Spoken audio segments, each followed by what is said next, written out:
Lu pernah denger nggak? Kalau kita mau networking sama orang-orang kaya, sama pejabat, coba deh ikutan main golf. Nanti lu bakal ketemu orang-orang seperti yang lu inginkan. Selamat datang di channel Mentoraholic Speaking bersama dengan gue Samuel, di mana channel ini akan membahas tentang ilmu komunikasi, gimana cara lu membangun relasi, cara jualan, marketing, branding, tentunya dengan sentuhan personal touch, artinya lu harus muncul.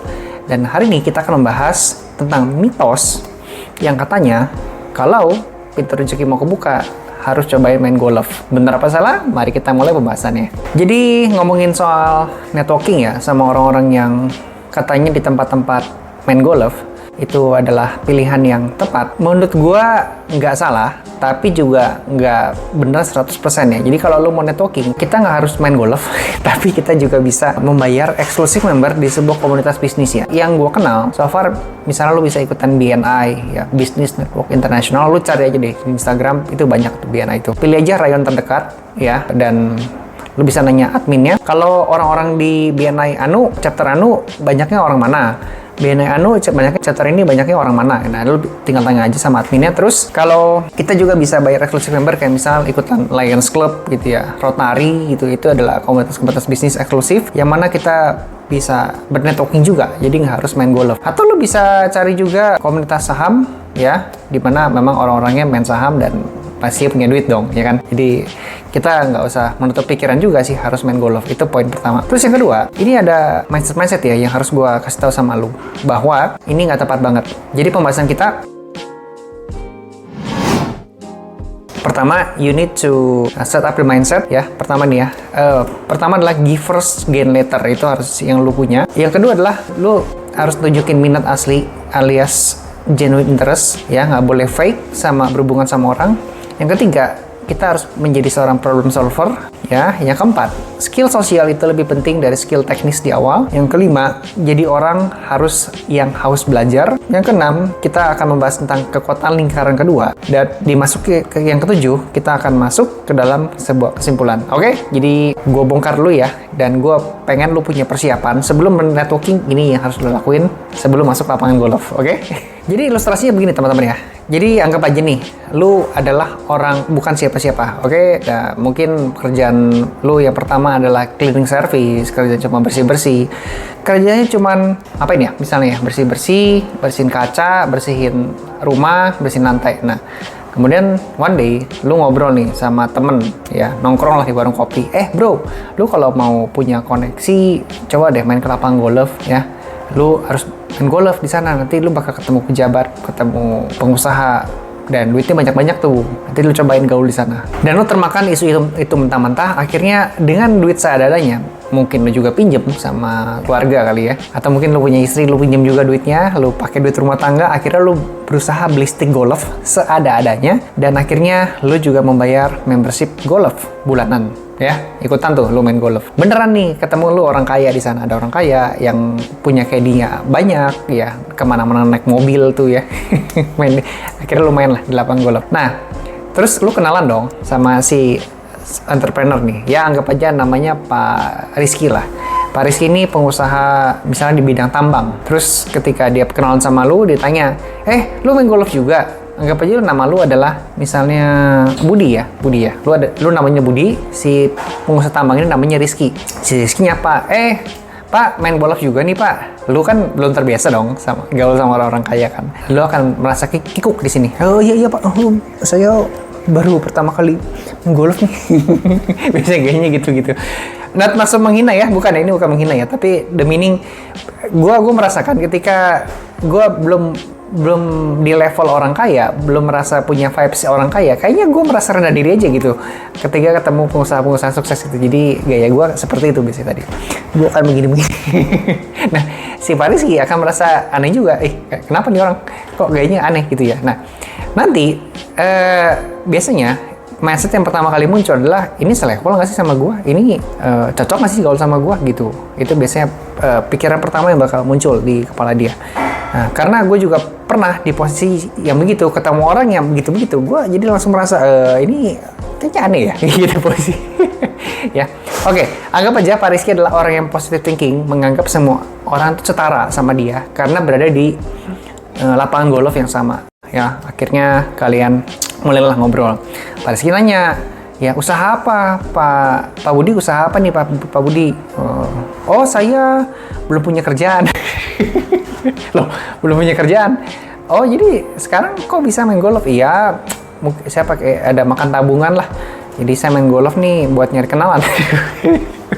Si Pak Budi ini sangat-sangat polos ya, karena belum tahu dunia pergaulan gitu. Oke, akhirnya si Pak Rizky mulai merasa aneh sih. Ya udah, mungkin Pak Rizky adalah orang yang positive thinking, pengen mengenal si Pak Budi ini lebih dalam, karena ada tipikal orang-orang pengusaha kaya tuh yang kalau kenalan pengennya tuh deep talk ya, terus ya udah mengenal orang sebanyak-banyaknya aja gitu ya, sebelum memutuskan partnership atau mungkin berkolaborasi. Nah, kemudian si Pak Rizky akan bertanya sama dia, oh jadi Pak Budi belum ada kerjaan, oke. Background sebelumnya apa? Oh saya adalah kerjain bantu-bantu saudara misalnya gitu, atau mungkin bantu-bantu siapa gitu ya, si bos Anu misalnya gitu. Oh Pak Rizky mulai makin bingung, oh bos Anu, oh gue punya usaha gitu kan.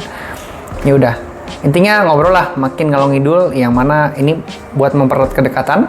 Ya ngobrolin lah, mungkin lebih ringan ya, misalnya ya ngobrolin makanan kesukaan, udah main golf berapa lama, terus ngobrolin tentang keluarga, punya anak berapa, istri kerja apa dan sebagainya lah. Sampai suatu ketika dapat nih vibes-nya. Mungkin si Pak Budi untuk ngobrolin soal kerjaan dia kecupu ya.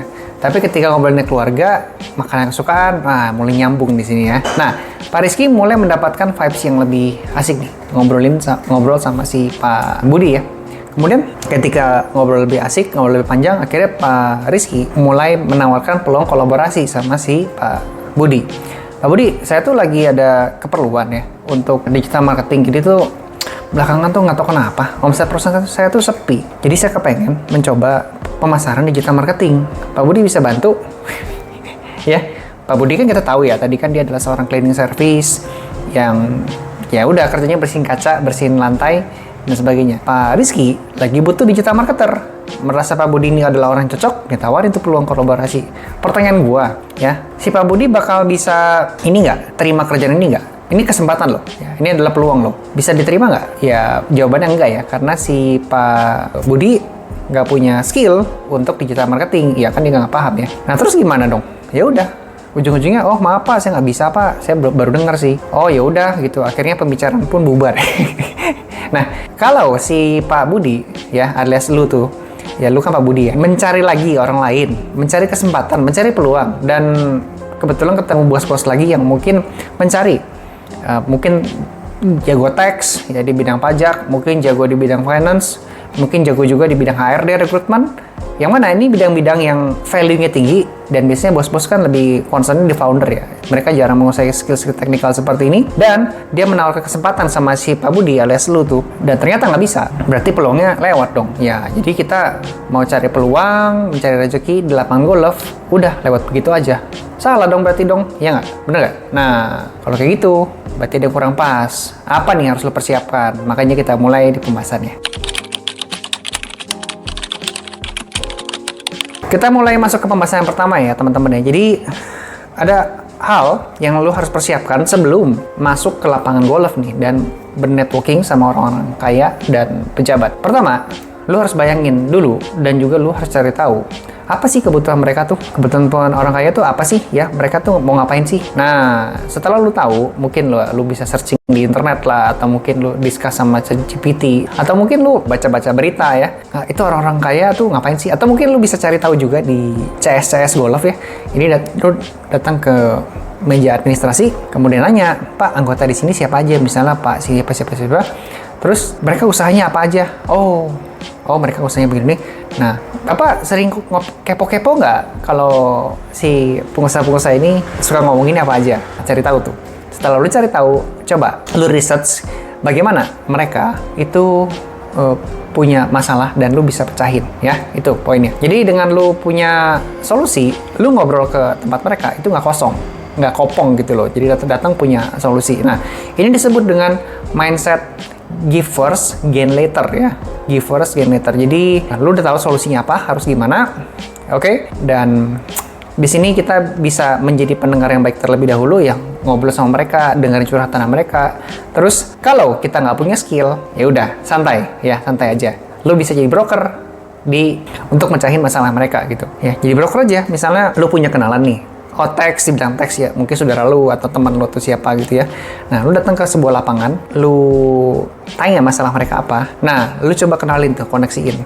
Nah, dengan lu menolong mereka merasa utang budi, ya mungkin si bos ini bakal, atau mungkin si pejabat ini bakal ngusahain lah, apa nih yang bisa gue berikan balik sama lu, gitu ya. Terus, contoh kalimatnya misalnya begini ya, untuk masuk ke dalam ngorek problemnya mereka. Saya tuh kagum banget sama perjalanan Bapak. Kalau boleh tahu, apa sih tantangan terbesar Bapak ketika mulai bisnis ini? Oh begini. Terus kalau sekarang problemnya apa nih Pak? Kenapa bisnis Bapak merasa stuck? Oh karena gue begini. Nah, tuh. Dapat masalahnya apa? Coba kasih solusi. Ya mungkin dengan lu kasih punya relasi gitu kan. Udah gitu, udah deh, masalah bisa solve. Kita masuk ke bab yang kedua. Di bab yang kedua kita akan bahas tentang tunjukkan minat yang asli ya, alias genuine interest. Jadi gini teman-teman ya, kalau pengen bisa bergaul, apalagi kalau ngomongnya long lasting relationship, jangan menjadi seseorang yang sifatnya fake, alias lu punya muka kedua. Orang akan merasa aneh, merasa kikuk juga.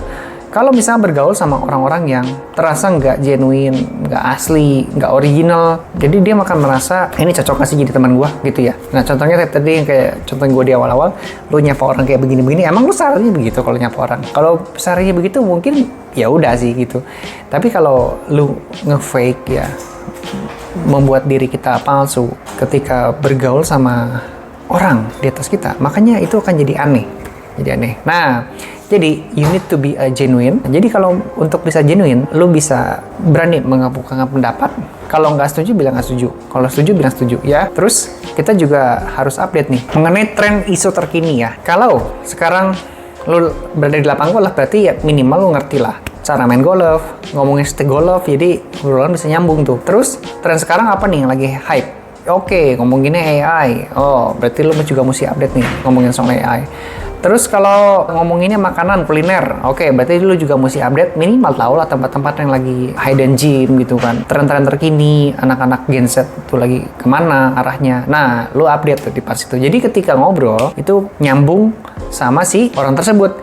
Jangan sampai kita ngobrol sama dia, cuma taunya, gitu. Itu nggak bagus ya. Ujung-ujungnya nanti pembicaraan cuma satu arah, dia ngomong lu yang dengerin, dan lu juga bingung bagaimana responnya, ya sudah, pembicaraan bakal mati, kedekatan susah untuk terbangun. Oke, kita masuk ke bab ketiga.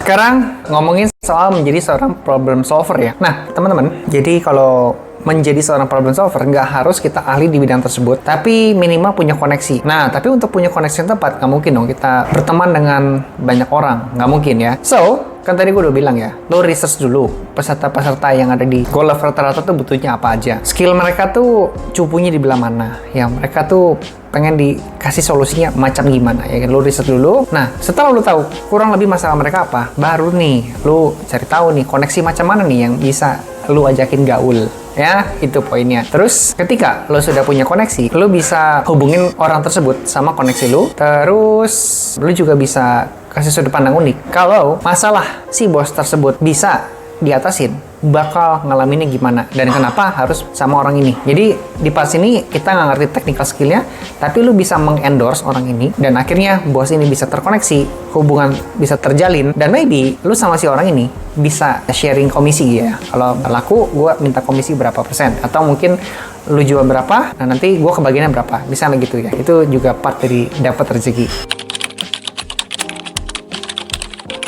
Sekarang kita masuk di bab yang keempat ya. The point adalah kalau kita lagi membangun relasi, hindari juga kita ngomong berbicara terlalu dalam, terlalu teknikal. Misalnya dia lagi bingung di ranah gimana cara memaksimalkan uang, gimana cara muterin duit supaya duit dinginnya bisa berkembang lagi lebih banyak. Iya, lu nggak boleh ngomonginnya misalnya, oke, jadi lu coba masuk ke toko kripto ya, nanti di situ coba beli koinnya apa ya, nanti bapak bisa nikmatin investasi ini dalam kurang lebih setahun ke depan, nanti bisa naik dari returnnya dari berapa jadi berapa misalnya gitu. Itu kan terlalu teknikal sampai harus login segala ngomonginnya. Salah. Jadi lu coba persimpel hal tersebut. Jadi bapak Kalau pengen optimalin duit ya, saya sih punya saran. Bapak harus dicek dulu nih, tipikal investornya seperti apa, yang agresif apa yang konservatif nih. Nanti ya udah kita cocokin aja. Kalau konservatif ya banyakin di reksadana, banyakin deposito. Tapi kalau yang agresif ya kita banyakin di koin kripto misalnya gitu ya. Gitu aja, udah simpel-simpel aja ngomongnya. Oh, lu bisa tahu caranya? Oh bisa, gue bisa. Gue punya kenalan nih yang jago di parts itu. Mau gue kenalin nggak, Pak? Gitu, udah simpel. Nanti langsung dapat komisi ya. Jadi untuk bisa jago skill komunikasi, lu harus ngomongnya singkat, padat, jelas. Jangan panjang-panjang karena nanti orangnya keburu ngantuk, pusing, nggak ngerti lu ngomong apa. Ditambah kalau misalnya pejabat-pejabat atau entrepreneur itu orang-orang tua ya, aduh pusing ngomong panjang-panjang. Mereka nggak ngerti ya. Daripada kita ngomong sesuatu yang mereka nggak paham, lebih baik dipendekin aja. Nah, bawain hal tersebut dengan percaya diri, jadi lu badannya harus tegak ya. Tunjukin gestur yang lu tuh pede sama hal yang lu pengen omongin. Kemudian building rapport, ya make sure lu building rapport, artinya cari kecocokan, cari kesesuaian supaya konektivitas antara lu sama dia bisa terjalin hubungan dengan cepat. Kemudian coba baca situasi, apakah ini waktunya santai atau serius? Ya, penting banget untuk kita bisa baca situasinya. Oke? Next kita akan bahas tentang you need to be a curiosity people. Oke? Untuk bisa membuat orang itu bicara lebih banyak, penting banget untuk kita menjadi orang yang haus belajar. Loh, hubungannya apa? Iya, karena dengan haus belajar, lu akan makin penasaran sama orang tersebut, lu bakal bertanya, dan pertanyaannya bakal beda sama orang yang cuma sekedar basa-basi aja, ya. So, ciri-ciri orang yang haus belajar biasanya adalah rendah hati, punya growth mindset, siap bertanggung jawab. Oke? Part di sini, sometimes kita udah tahu apa yang mau diomongin. Cuman karena kita nih harus belajar, kita akan bertanya hal-hal yang sesuatu yang kita udah tahu atau mungkin dia sama-sama tahu. Cuman kita pengen tahu sudut pandang dia. Siapa tahu ada yang baru, maka kita akan bertanya hal tersebut. Oke? Nah, dengan lu punya mindset haus belajar dan itu adalah part dari growth mindset, eye contact tuh bakal terjaga loh secara nggak langsung, secara nggak sadar. Coba lu perhatiin nih orang-orang yang haus belajar ya. Mereka akan lebih bisa menjaga eye contact ya begini terus kan ya. Oh gitu ya Pak ya, oh gitu. Terus kalau kayak gini gimana Pak? Bapak nggak coba begini Pak. Kalau saya ya jadi Bapak, saya kan coba begini-begini Pak. Bapak kenapa nggak coba begitu-begitu Pak? Secara nggak langsung ya, itu eye contact bakal kejaga. Itu nggak sadar loh. Nah, kalau lu adalah orang yang nggak haus belajar, cuma basa-basi, biasanya secara eye contact bakal begini-begini.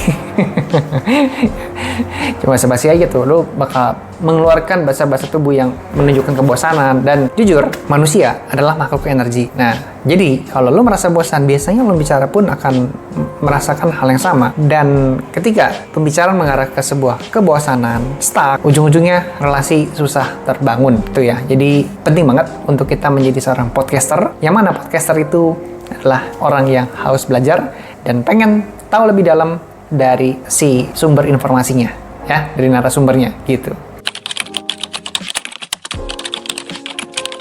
Bab yang keenam, ada sebuah mindset ya. Jadi kalau namanya pergaulan, ini ingat loh bergaul ya. Jadi kan kita harus tahu ya bahwa kita harus give first dulu, baru gain later gitu kan. Sorry. Maksudnya tadi give first, gain later. Jadi lu kasih dulu, ya masalah minta nanti aja belakangan lah. Kalau di awal kita langsung minta sesuatu, seolah kayak pinjem duit. Nah, nama baik langsung tercoreng ya. Jadi ya udah, namanya bergaul, lo merasa cocok, ya udah ya udah ngobrolin aja ngalung ngidul. Lu kenalan usaha lu apa? Ya lu kerjaan lu apa, skill lu apa, lu kenalan sama si orang ini, ya dia juga akan kenalan balik sama lu, ya tukeran nomor WA, ya say hello, mungkin nextnya besoknya, ya, terus tukeran IG, biar bisa saling terkoneksi, yaudah, just itu aja, ya, terus kita juga bisa ngajakin janjian ketemuan lagi, ya udah just ngobrol-ngobrol aja kayak apa kayak gitu kan, janjian main bareng gitu, layaknya seperti berteman ya. Berteman itu nggak usah harus ada transaksi gimana-gimana. Nah, masalah transaksi itu nanti ngikutin aja, ngalir dengan sendirinya, dimana nanti dia mungkin punya teman yang mana sedang mencari solusi dari produk yang mungkin lu punya. Mungkin lu ahlinya di bidang desain ya. Kemudian orang ini, dari teman lu ini yang baru diajak kenalan di Golf, dia punya teman lagi siapa gitu. Terus temen ini kebetulan lagi nyari gue desainer, nanya ke sini. Nah, orang ini bakal mereferensikan lu untuk ketemu temannya dia. Nah, rezekinya bisa jadi begitu ya. So, that's really good. Nggak usah buru-buru amat, namanya berteman ya. Kecuali memang lihat lu pengen jualan langsung, ya maybe di lapangan golf is not the right place untuk kita bisa jualan langsung ya. Nggak bagus sih. Oke, namanya berteman, itu beda dengan berbisnis. Ya, jadi bangun aja relasi sejangka panjang. Kita ngasih bantuan apa, dan nanti dia bisa ngasih bantuan balik sama kita. Hopefully video ini bisa membuka mindset kita dalam pergaulan, dalam bernetworking, dan kita bisa menjadi manusia yang gak rakus sama bisnis, sama transaksi. Karena relasi lah yang membuat kita bisa hidup dan bisa bertransaksi dengan omset yang lebih besar. Tapi untuk bisa punya relasi tentunya kita perlu tahapan, perlu effort, perlu maybe sometimes sacrifice ya, kita harus bantuin dia juga gitu. Dan memangnya sifatnya nggak langsung sih ya. Kalau lo suka dengan topik pembahasan seputar public speaking, cara presentasi depan umum, membangun relasi, networking, personal branding, personal marketing, langsung aja subscribe channel Mentor Public Speaking. Sampai jumpa di video berikutnya.